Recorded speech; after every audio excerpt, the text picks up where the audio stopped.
3 temps concernant la partie collège. Comme c'est une première, j'espère que vous n'aurez pas trop de soucis informatiques.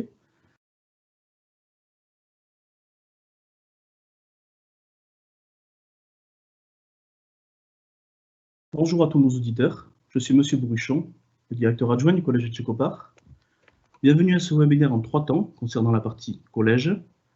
Comme c'est une première, j'espère que vous n'aurez pas trop de soucis informatiques. Donc par le biais de ce diaporama, je vais vous présenter notre ensemble scolaire. Donc au niveau de la direction, le chef d'établissement est Didier Laplény, son adjoint collège est moi-même, et Madame Payas est la directrice adjointe du lycée. Concernant les locaux, vous avez ici le bâtiment principal.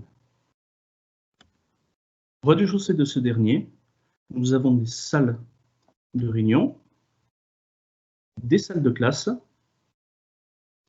ainsi qu'une grande salle. Toujours dans ce bâtiment, au premier étage, on retrouve la vie scolaire,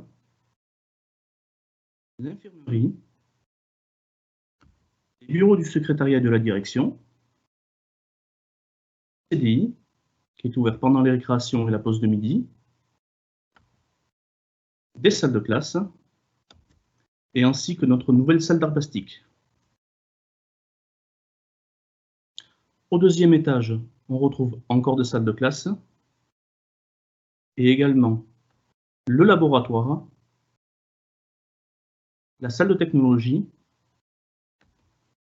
et 2 salles informatiques. Adossé au mur à gauche, dans la cour de récréation, nous avons un bâtiment appelé le pavillon. Ce dernier est constitué de 4 salles de classe. Je vous précise également que toutes nos salles de classe sont équipées de vidéoprojecteurs ainsi que d'ordinateurs. Nous avons également un foyer dans lequel les élèves peuvent se détendre, jouer aux cartes, au baby-foot, ainsi qu'une aumônerie. À côté du parking, nous avons cette structure qui regroupe un amphithéâtre qui nous permet de pouvoir accueillir des intervenants pour des présentations et également la passation d'examens, et aussi un autre laboratoire ainsi qu'une salle de classe. Au niveau de la cour de récréation, nous disposons d'un mur à gauche avec une partie pour l'escalade, un terrain de basket, le réfectoire, la cour avec un terrain de volley, ainsi qu'un terrain de rugby. Je vais maintenant vous présenter les formations que l'on propose sur notre ensemble scolaire. Il ne s'agit bien évidemment pas de rentrer dans les détails, mais plutôt de vous montrer l'ensemble des formations que peut suivre un élève sur notre site scolaire. Dans la partie collège, nous avons des classes de la 6e à la 3e. Il est également possible, après la 5e et la 4e, d'intégrer des classes de l'enseignement agricole. Après une 3e, il est possible, dans notre ensemble scolaire, de réaliser une seconde générale et technologique pour aller ensuite sur un bac général.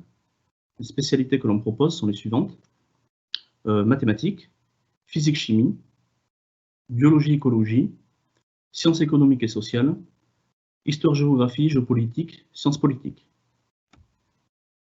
Il est également possible de réaliser un bac pro-technologique qui regroupe des matières de l'enseignement général et 2 spécialités, la première étant la production animale et végétale, et l'autre, l'aménagement des espaces naturels.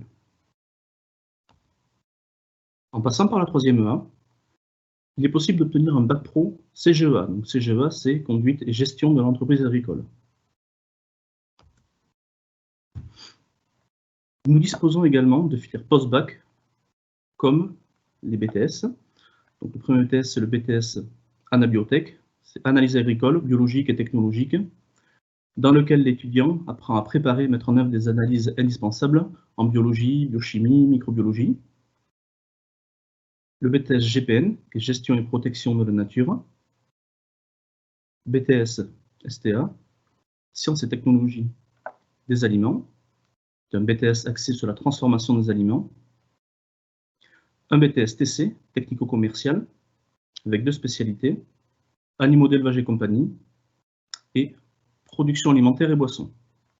Le dernier BTS que l'on propose est le BTS AXE, qui est analyse, conduite et stratégie de l'entreprise agricole.